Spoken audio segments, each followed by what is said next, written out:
Hello viewers, I'm your host Lipakshi with another episode of South Asia Focus. Let's begin the show.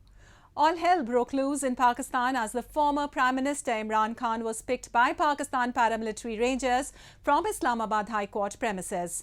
Arson, vandalism and anarchy followed. The unprecedented scenes, described as Black Chapter by Pakistan Army, marked a fresh low in Pakistan's political discourse that has been plagued by months of political and economic crisis.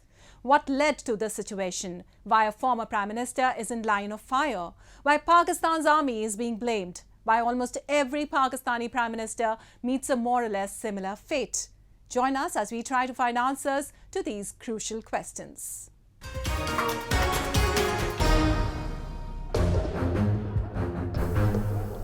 In a stunning twist and turn of events over the entire past week, former Pakistani Prime Minister Imran Khan was arrested by Pakistani paramilitary, forcefully escorted out of Islamabad High Court premises and taken to Rawalpindi, the home to GHQ, Pakistani Army headquarters. It is alleged that Imran Khan and his spouse were given land worth millions of dollars by a real estate mogul via charitable trust. Imran Khan has denied any wrongdoing. Just moments into the event, everything descended into chaos and anarchy ensued. Never seen before scenes surfaced as Imran supporters cried foul play and vowed vengeance. तालिबानी ने जो किया है बहुत बड़ा जुल्म किया है और हमारी रेड लाइन को इन्होंने क्रॉस किया है। अगर हमारी रेड लाइन को इन्होंने क्रॉस किया है तो ये ना समझे कि हम खामोश बैठेंगे। हम इनका वो हशर करेंगे, ये पूरी जिंदगी याद रखेंगे। House of an Army Corps commander was attacked. Radio Pakistan building was set ablaze and Imran supporters aggressively sought retribution from Pakistani army, for they alleged that Imran's arrest was an army handiwork which was desperately seeking a return to the top chair. In the eyes of his loyal supporters, Imran is beyond criticism and can do no wrong. Opposing voices, however, maintain that Imran was among the top corrupt leaders while in office and deserves to be barred from public life.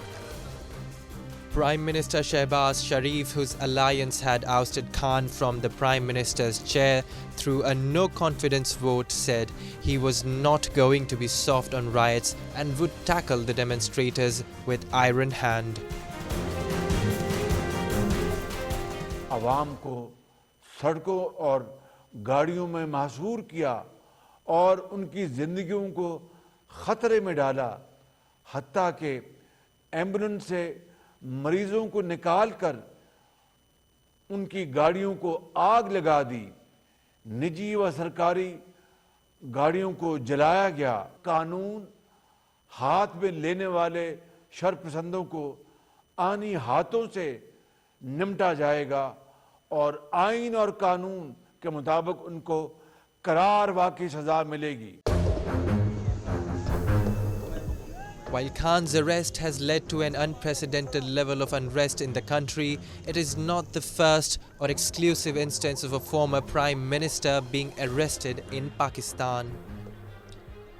Almost all Prime Ministers in the last few decades have either been found guilty of corruption or have fallen victim to the powerful Pakistan Army, the country's deep state which holds a great sway in almost every political and business sector of the country.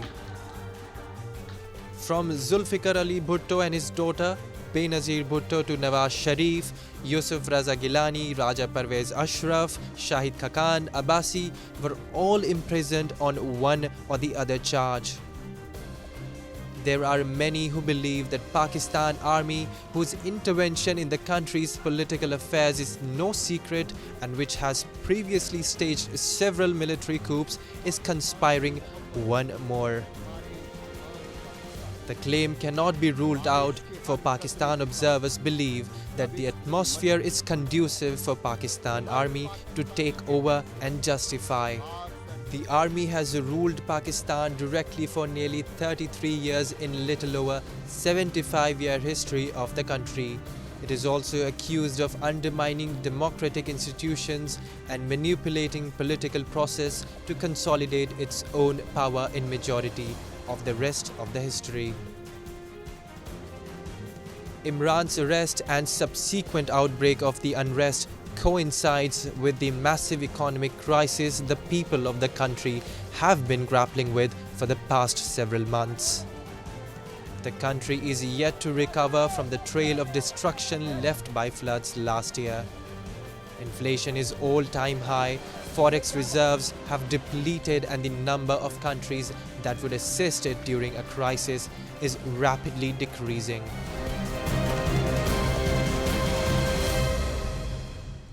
Moving on from the bustling streets of Mumbai and Delhi to the tech towns of Bengaluru and Hyderabad, and from the serene shores of the Bay of Bengal to the habitations in hilly Himachal and Kashmir, India is pulsing with renewed vitality.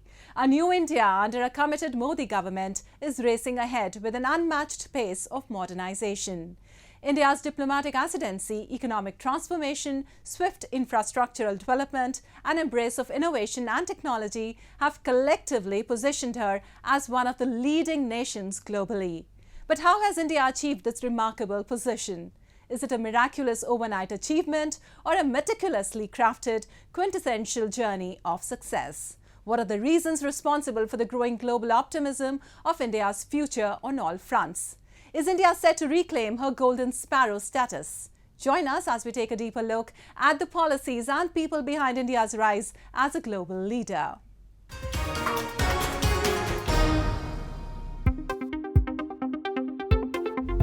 India surpassing China to become the most populous country in the world could be another blessing for the world's fastest growing economy.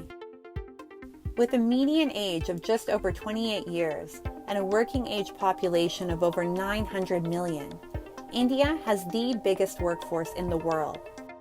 Even more significant is that this demographic trend will remain more or less the same in the next 15 years, a period that is being anticipated as the most crucial phase for India. India, which is making great strides in all aspects of the economy, is going to benefit immensely from this demographic dividend. India's young, ambitious, and innovative pool of talent is already driving her economic growth faster than any major economy in the world. Experts believe that the addition of an even younger workforce will provide further momentum to its economic growth. India is one of the few countries that has consistently excelled as a top economic performer in the last decade. India grew by an impressive 8.7% last financial year. And while the growth speed of major economies like China and the United States, Japan and Germany is set to face major obstructions due to their aging populations, India's broadening consumer base, owing to a younger population and a productive workforce, is projected to catapult the country to the top of the global economic rankings. As per nearly all major projections, India will be the third largest economy in under 10 years. Information technology, the service sector, and agriculture, which have remained India's growth engines in the absence of a manufacturing revolution, will continue to contribute in similar fashion. There are three sectors of the economy: agriculture, manufacturing, and services. Till now, services has been the main sector, which has been a major contributor to the GDP of our country. Apart from that, consumption and demand. The consumption and demand, which we have the great Indian demand story, has been leading Indian economy, the growth of Indian economy. On the other side, the Indian manufacturing sector, which is now taking off in a real sense, will be the trump card during this fourth industrial revolution. Observers say India's predominantly young working age population, which is projected to expand even further by 200 million in the next 3 decades, can and will play an important role in India's manufacturing capacity. One aspect that distinguishes present-day India from India of the previous century is that the young Indian population will not face challenges in accessing basic necessities and will have all the benefits of a well-developed infrastructure. they will be in a much better position to seize the opportunities effectively. From ensuring swift poverty alleviation to regular tap water supply in even the most remote of areas, from the nearly complete eradication of open defecation to endeavoring to provide clean fuel to people at the lowest rung of the ladder, the government of India has fulfilled the fundamental necessities to ensure her people a competitive position in the pursuit of becoming the best in the world. Many people still below poverty line, so we have to provide them all the services, because what we are targeting is inclusive growth. The growth must reach till the last person.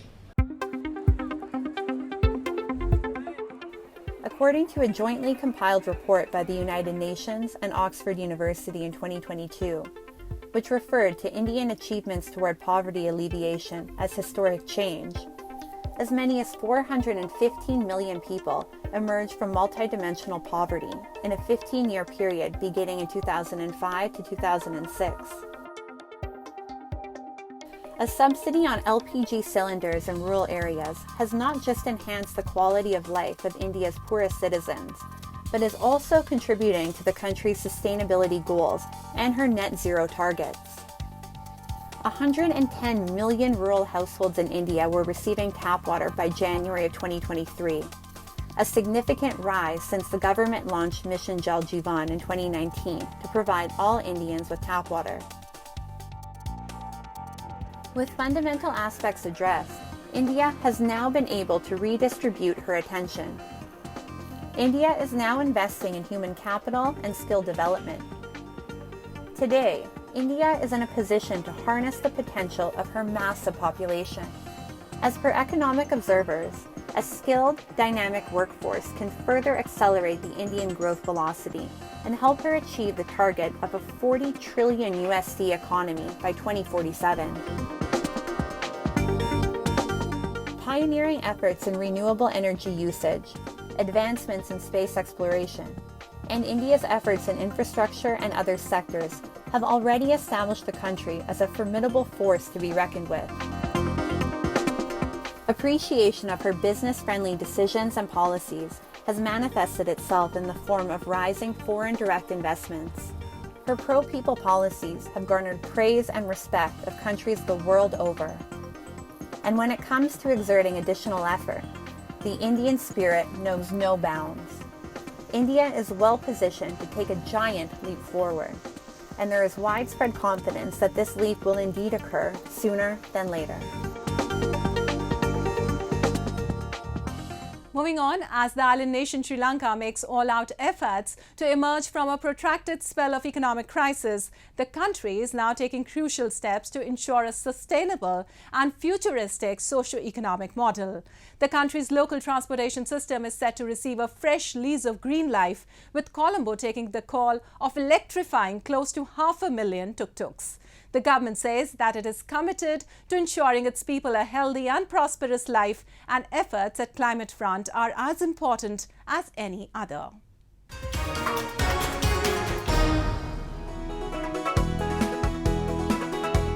With assistance from the United Nations Development Programme, Sri Lanka this week launched an initiative to electrify 500,000 of its tuk-tuk cabs over the course of the following 5 years. Transport Minister Bandula Gunawardene and UNDP representatives presented the project in Vera Hera, a town outside of Colombo, after watching a demonstration of an electric conversion of a petrol-powered tuk-tuk. Globally, the energy shortage, increasing cost of energy, climate emergencies, and global warming all point to the need to accelerate efforts towards decarbonization of a society and economy. Here in Sri Lanka, the ongoing economic crisis, characterized by the limited access to affordable energy, reinforces the need to invest in renewable energy options and also to phase out fossil fuel.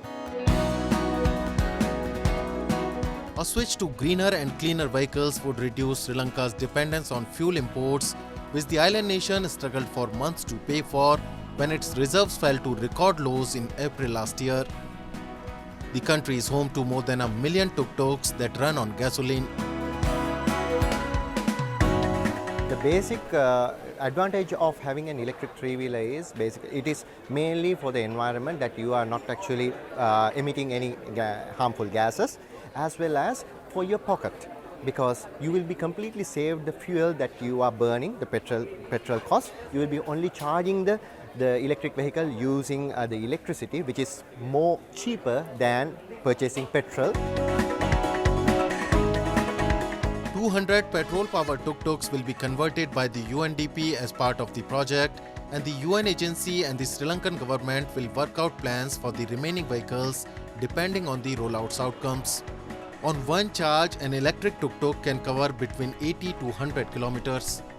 The tuk-tuk drivers in Sri Lanka are skeptical that this is possible due to the lack of charging stations in their country. අපිට දැන් petrol ඕනම දැනකින් ගහ ගන්න පුළුවන් නේ. ඕනම set එකකින් ගහ ගන්න පුළුවන්. දැන් මේකේ 6 කිලෝමීටර් 100යි 80යි දුවන්න පුළුවන් කියන්නේ. ඒතර අපි අවුට් ස්ටේෂන් එකක් ගියොත් එහෙම කොහමද? අවුට් ස්ටේෂන් එකක් ගියොත් කිලෝමීටර් 150ක හයරයක් ගියොත් එහෙම මග නතර වෙලා ඉන්න තමයි වෙන්නේ. කොහෙන් හරි පැය පහක් නතර වෙලා බැටරිය charge කරගෙන තමයි යන්න වෙන්නේ. අද ගෙදර යන්න නම් වෙන්නේ හෙට තමයි ගෙදර එන්න වෙන්නේ. ඒකින්ද ඒව අසාර්ථක වැඩ. Sri Lankan economy has been deeply hit in last few years. It has been able to make a little comeback with the help of the financial assistance and bailouts it received from its allies and the global financing body, the International Monetary Fund. Experts say among the host of measures the government needs to take in order to emerge from the crisis, efforts at the front of sustainable energy are going to be equally critical. Time now for Asia This Week, the stories from across the continent.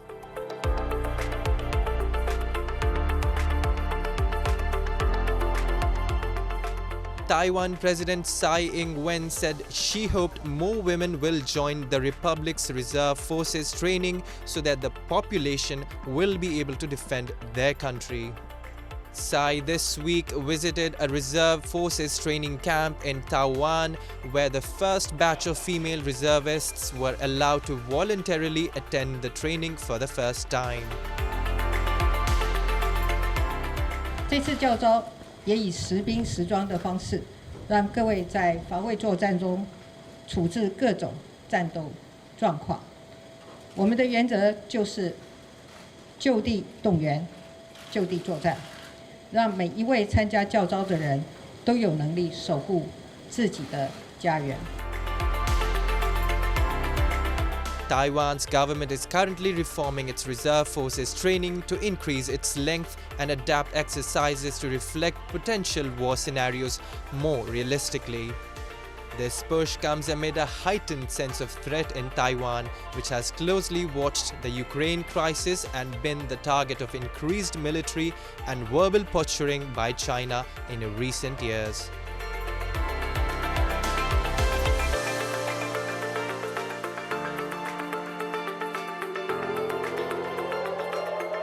Palestinian militants fired a barrage of rockets towards Israeli southern cities this week as Israel killed 5 senior Islamic Jihad figures since Tuesday, pressing an operation that has cost 28 lives in Gaza Strip, including women and children.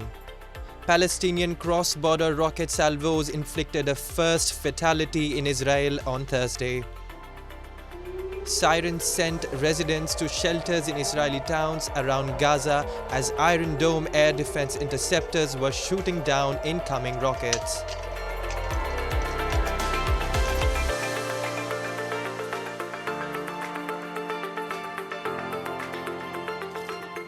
The foreign ministers of Turkey, Syria, Russia and Iran met in Moscow this week in the highest level negotiations so far on rebuilding the ties between Ankara and Damascus after years of animosity during Syria's civil war. Turkey is hosting more than 3.5 million refugees from neighboring Syria. NATO member Turkey has backed political and armed opposition to Syrian President Bashar al-Assad during the 12-year civil war and sent its own troops into the country's north. It was not immediately clear if the meeting produced any concrete outcomes. Syrian and Turkish defense ministers had held talks in Moscow in December. Moscow is Assad's main ally and Russia has encouraged a reconciliation with Ankara, but Damascus demands full withdrawal of Turkish troops for relations to be restored.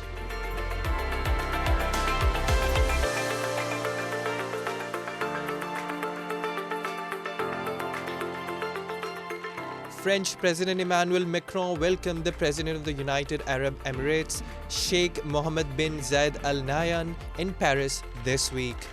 Macron and Sheikh Mohammed bin Zayed Al Nahyan's meeting came 7 months ahead of the COP28 climate conference set to be held in Dubai.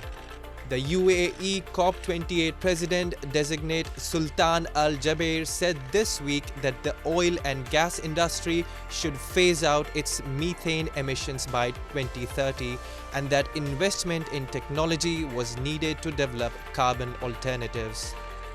The leaders also talked about the upcoming Paris summit for a new global financial pact, which will take place in the French capital.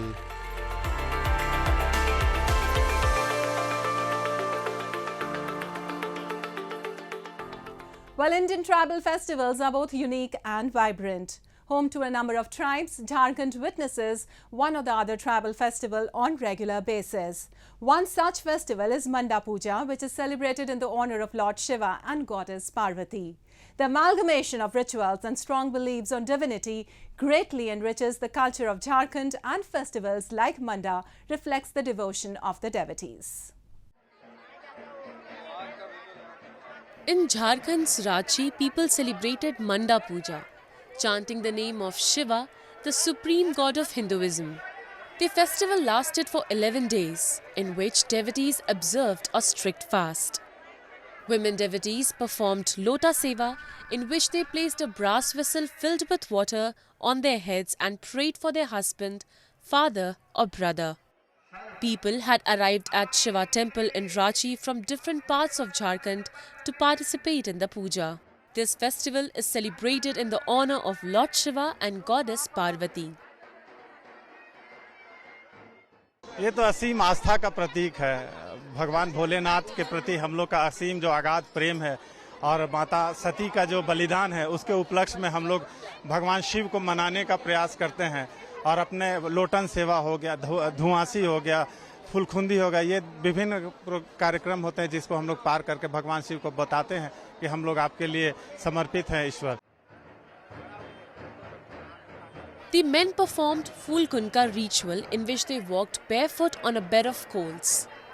This ritual is performed with firm belief that Lord Shiva is there to take care of them and the pure and true devotee will not get hurt. The rituals of the Manda festival include extremely difficult tests that the devotees undergo to show their devotion and faith in Lord Shiva. जैसे कि ये बहुत बरसों से होता आ रहा है, ये हम लोग का धरोहर एक तरह का ये मंडा पूजा, जो कि ये बुद्ध पूर्णिमा के दिन ही होता है और जो यहाँ जो भक्तगण जो घुसते हैं वो 11 दिन का, 9 दिन का, 7 दिन का, 5 दिन का, 3 दिन का घुसते हैं, कोई 1 दिन का घुसते हैं। ये आस्था बरकरार रहता है। यही आस्था है जो अंगारों को हम लोग फूलखुंदी बोलते हैं। ये अंगारों को हम लोग फूल समझ के इसमें आस्था से हम लोग चलते हैं, जिसमें हम लोग भगवान शिव की महिमा करते हैं और आराधना करते हैं। All the rituals that involve physically tough ordeals are followed with strong belief in divinity, and hence each and every aspect of this puja is considered as sacred by devotees. The diverse culture of Jharkhand speak about their history and strong belief in divinity. Some believe that the test of endurance is also a test of spirituality. With that, we come to the end of this week's episode. See you next week. Goodbye and take care.